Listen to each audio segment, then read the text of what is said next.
আজি অক্টোবৰ 14 তাৰিখ। এয়া মই শাকৰ গুটি আনি লৈছোঁ মোৰ কিচেন গাৰ্ডেনখনত কৰিবৰ কাৰণে। এয়া ৰঙা মৰিচাৰ গুটি, চক্ৰ কোম্পানী, এইটো 100 গ্ৰামৰ পেকেট। আৰু ইফালে আছে আৰকে চিটছৰ ৰয়েল ব্লিছ ধনিয়া গুটি। আৰু এইবোৰ চব পেকেট আনিছোঁ আৰু কিছুমান লুজো আনিছোঁ। এইটো আৰকে চিটছৰ চাইনিজ পিংক ৰঙা মূলা। আৰু এটা আনিছোঁ এইটো চুলতান চিটছৰ বিনছ ফ্ৰেছ বিন এইখিনি। আৰু এয়া ঘৰুৱা চিনাকি মানুহৰ পৰা লাই শাকৰ গুটি এইখিনি আনিছোঁ। এইখিনি এনেই দিছে, কিনি অনা নহয়। আৰু এইফালে হাইব্ৰিড এইখিনি গাজৰৰ গুটি, যিহেতু গাজৰৰ বহুত দাম হাইব্ৰিডৰ গুটি, সেইটো কাৰণে লুজকৈ আনিছোঁ। আৰু এইখিনি আছে বিটৰ গুটি, এইখিনিও হাইব্ৰিড হয়, ইয়াৰো লুজকৈ আনিছোঁ, যিহেতু বিটৰ গুটিও বহুত দাম, সেইটো কাৰণে কমকৈ আনিছোঁ। যিহেতু কিচেন গাৰ্ডেন কম ঠাই কম জেগাত কৰিবৰ কাৰণে সৰহকৈ অনা নাই। আৰু কোৱালিটি কেনেকুৱা হয় নাজানো, চক্ৰ কোম্পানীৰ ব্ৰেণ্ডটো ভাল বুলিয়ে জানো, আৰু আৰকে চিটছটো ভাল বুলিয়ে শুনিছোঁ, কিন্তু চুলতানটো কি চিড হয় নাজানো। আৰু এইটো আনিছোঁ, এইখিনিয়ে কৰিম। আৰু বাকী কবি পুলি চুলি এইবোৰ আনি লগাম।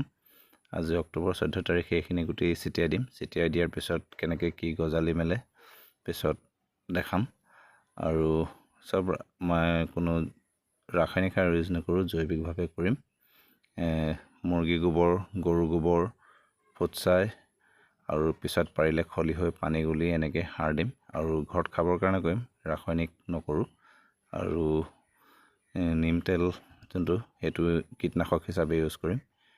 আৰু এইফালে মাটি মই ধুনীয়াকৈ কোৰ চোৰ মাৰি এইবোৰ গোবৰ চোবৰ সাৰ পেলাই থৈছোঁ, আৰু এইখিনিতে ধুনীয়াকৈ কৰিম।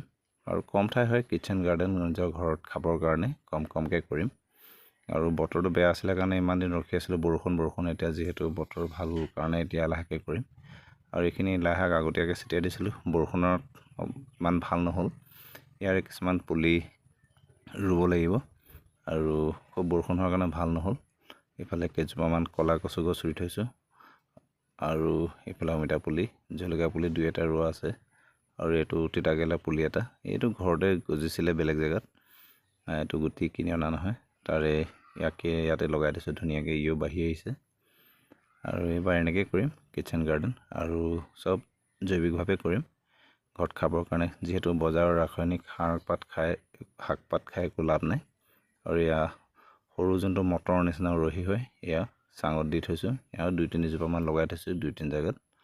আৰু এইখিনি আজি 19 অক্টোবৰ। আৰু এয়া আজি কবি পুলি আনিছোঁ আৰু বেঙেনা পুলি, এইখিনি বেঙেনা পুলি, এইটো বন্ধাকবি পুলি, এইটো বন্ধাকবি, এইখিনি ওলকবি, আৰু এই দুমুঠি হৈ গ'ল ফুলকবি।